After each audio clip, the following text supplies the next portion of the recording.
తెలంగాణ జాగృతి ఆధ్వర్యంలో హైదరాబాద్లో పక్షపాత వైఖరితో ఏవైతే కూల్చివేతలు చేస్తున్నారో వాటిని హైలైట్ చేయడానికి, ప్రజల దృష్టిలోకి తీసుకురావడానికి, తద్వారా పేద ప్రజలకు న్యాయం చేయడానికి జాగృతి ఇక్కడ ధర్నా కార్యక్రమాన్ని నిర్వహిస్తూ ఉన్నాం.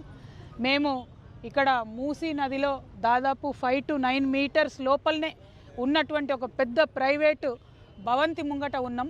మరి మొత్తం మూసీ నది ప్రక్షాళన చేస్తా అని 5,000 కోట్ల రూపాయలు ప్రపంచ బ్యాంకు నుంచి అప్పు తెచ్చిర్రు.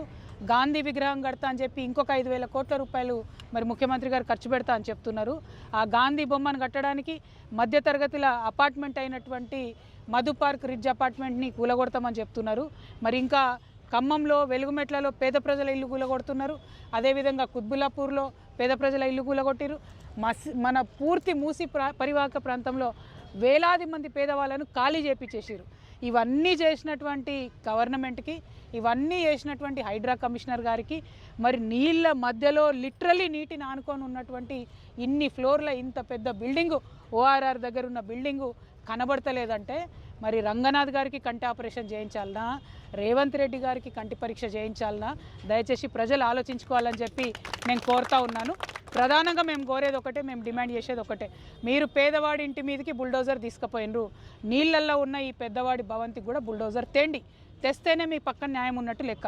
ఇది బీఆర్ఎస్ హయాంలో వీళ్లకు పర్మిషన్ ఇచ్చిండ్రు, తర్వాత కాంగ్రెస్ రాగానే 6 నెలలు ఆపిండ్రు, ఆ తర్వాత మళ్ళీ ఏమైందో మాకు తెలియదు కానీ 6 నెలల లోపుల వర్క్ ఇక్కడ స్టార్ట్ అయిపోయింది. మరి ఇక్కడ ఇంత న్యాయం ఈ బిల్డింగ్లో ఉంటే, ఇక్కడ ఎటువంటి ఆంక్షలు కూడా వీళ్ళు మీరలేదని మీరు అనుకుంటే, ఎవరికైతే పేదవాళ్ళ ఇండ్లు పోతున్నాయో, మధు పార్క్ రిడ్జ్లో ఉన్నటువంటి మధ్యతరగతి వాళ్ళ ఇండ్లు పోతున్నాయో వాళ్ళందరికీ కూడా మీరు ఈ అపార్ట్మెంట్లలో మీరు ఇవ్వండి అని ప్రభుత్వాన్ని నేను డిమాండ్ చేస్తూ ఉన్నాను. అట్లా ఇవ్వలేకపోతే ఆ మధు పార్క్ రిడ్జ్ వాళ్లకు 15,000 నుంచి 17,000 రూపాయలు మార్కెట్ రేట్ ఎట్లుందో ఒక్కొక్క ఎస్ఎఫ్టీకి అట్లా వాళ్ళకి ఇండ్లు ఇవ్వాలని చెప్పి డిమాండ్ చేస్తున్నాను. ఎట్ ద సేమ్ టైం వెలుగుమట్లలో ఇల్లు పోయినటువంటి పేదవారికి కూడా వాళ్ళ దగ్గర పట్టాలు ఉండంగా, అన్ని రకాల పేపర్లు ఉండంగా, కరెంటు బిల్లు ఉండంగా, వాటర్ బిల్లు ఉండంగా అన్యాయంగా మీరు నోటీస్ ఇవ్వకుండా ఊలగొట్టిరు. రేపు హాలిడే ఉంది కోర్టుకి, ఇక్కడికి బుల్డోజర్ తీసుకొని రావాలి కమిషనర్ గారు, మేము ఇక్కడే కూర్చుంటాం. హాలిడే ఉన్నప్పుడు పెద్దోళ్ళ బిల్డింగ్ మీరు కూలగొడతారో లేదో చూద్దాం.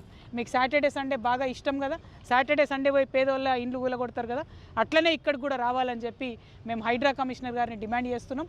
జాగృతి నాయకులం, కార్యకర్తలం ఇంత నడి గ్రహణంలో కూడా ఈ కాంగ్రెస్ వాళ్ళు తెలంగాణకు పట్టిన గ్రహణమని సింబాలిక్గా చెప్పడానికి ఇక్కడ వచ్చి ఇవాళ ప్రొటెస్ట్ చేస్తూ ఉన్నాం. హైడ్రా కమిషనర్ గారు వచ్చేదాకా ఇక్కడే ఉంటామని చెప్పి మీ అందరికి తెలియజేస్తున్నాను. Thank you. జై తెలంగాణ, జై జాగృతి. ఏదిరా హైడ్రా, ఏదిరా హైడ్రా.